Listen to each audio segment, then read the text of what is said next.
शिव गुरु भोग और मोक्ष के अभिन्न रूप से दाता है। आप गौर कीजिएगा, इसमें शब्द है दाता, यानी जहां से ये चीज शुरू होती है। शिव दाता है, बाकी दुनिया में कोई भी है जिसने भी शिव से लेकर आपको हमको दिया है उसको कहते हैं प्रदाता, यानी दाता से लेकर देने वाला। तो शिव को कहा गया कि भोग और मोक्ष के अभिन्न रूप से दाता है वो। भोग यानी यहाँ भोग का अर्थ होता है जो लौकिक जीवन का जो भोग है। यहाँ तक कि भोग में आप क्या गिनते हैं? अच्छा घर हो, संतान हो, गृहस्थी अच्छी चले, खेत हो, घर हो, गाड़ी हो, सारी चीजें हो, वैभव हो, लोग मुझको जाने। इस सब के साथ अंतिम शर्त ये रहती है कि लोग जाने कि हम हैं बड़का आदमी यहाँ के। आप सोचिए तो आखिर लोग घर सुंदर से सुंदर बनवाते हैं, लेकिन मैंने कितनी बार देखा है कि इसके लिए नहीं बनवाते हैं कि उनको मन है, वो इसके लिए बनवाते हैं कि बाकी गांव के लोगों का घर कैसा है पहले देख लेते हैं और देखते हैं कि अच्छा इससे बढ़िया घर हम बनवाएंगे। हमको उसको दिखाना है कि उससे बढ़िया घर बनाएंगे, तो वो उससे बढ़िया घर बनाते हैं। तब तक तीसरा आदमी शुरू कर देता है तो वो इससे भी बढ़िया बनवाता है। इसका कोई अंत नहीं होता। तो भोग यानी कि सारी चीजों का एक दिन अगर कोई वैराग्य किसी के मन में पैदा हो जाए तो वो सब चीजों का त्याग कर देता है। अपना घर गृहस्थी भी छोड़ देता है, अपना वैभव भी छोड़ देता है, साधु का वेश पहन के रास्ते पे निकल जाता है, किसी आश्रम में चला जाता है। लेकिन एक ऐसा भोग है जिसको वो कभी भी नहीं छोड़ पाता। वो कौन सा भोग है? सम्मान का। सम्मान नहीं छोड़ पाता वो। आपने सुना होगा कि परशुराम जो शिव के शिष्य हुए वो भी, तो परशुराम जी इसी के लिए विख्यात थे कि प्रणाम नहीं किया तो श्राप दे देते थे सीधे। ऐसे कितने ऋषि कुल में भी लोग हुए, सम्मान नहीं छोड़ पाए। किसी ने प्रणाम नहीं किया तो आप इतने क्रोध में आए, किसी ने कुर्सी नहीं दी तो कहा इतने ही पे मेरा अपमान हो गया। आप कुर्सी की बात करती हैं।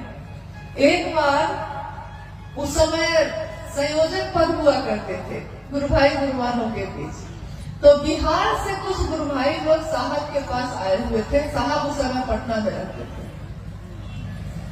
तो घर में छोटी सी जगह थी, घर में चाय बन रही थी अंदर सबके लिए। साहब ने कहा सबके लिए चाय बनवा दो, तो चाय बनी, चाय सबको दी गई। गलती से एक आदमी जो संयोजक थे गलती से छूट गए। अब मान लीजिए आप लोग सब बैठे हैं, मैं चाय लेके जाऊं और कोई एक आदमी तो गलती से छूट सकता है ना, तो अगर छूट गया है तो हम लोग मांग लेते हैं, अरे भैया हम छूट गए, हमको दे दीजिए। लेकिन उस गुरु भाई ने मांगा नहीं। मांगेंगे कैसे? मांग लिए तो अपमान हो जाएगा। साहब के यहाँ बैठे हैं, चाय सबको मिल गई, गलती से छूट गए। उस समय वो कुछ नहीं बोले, लेकिन अपने घर लौट कर जब गए तो उन्होंने साहब के नाम एक लंबी सी चिट्ठी लिखी और उस चिट्ठी में उन्होंने कहा कि आपके घर में मेरा बहुत अपमान हुआ। मेरे सामने सबको चाय दी गई और मुझको सिर्फ छोड़ा गया, तो मैं आज से संयोजक का पद छोड़ता हूँ। साहब बड़ा हंसे।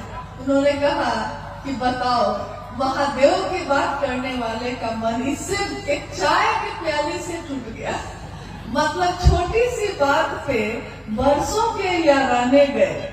नहीं, छोटी बात पे ही बरसों से दोस्त यार हैं, मामूली सी बात होती है, उसी में जो दिन रात एक साथ खाते पीते थे मुंह फुला के बैठ जाते हैं। तो भोग की बात मैं कह रही थी कि भोग यानी सम्मान सबसे बड़ा भोग है। आप बताइए कि और चीजें आपके पास है या नहीं है, ये नहीं पूछ रहे हैं, लेकिन सम्मान है कि नहीं। कहीं भी आप महादेव की बात लेकर जाते हैं तो कोई आपसे घृणा करता है क्या? आपका अपमान करता है, कुर्सी देता है बैठने को। यहाँ तक कि अगर गुरु वाहन चले जाए तो घर के अंदर भी अनजान लोग भी अपने घर के अंदर बैठा लेते हैं। कि महिला है घर के अंदर बैठा लेते हैं, आपसी की चर्चा कर लेते हैं।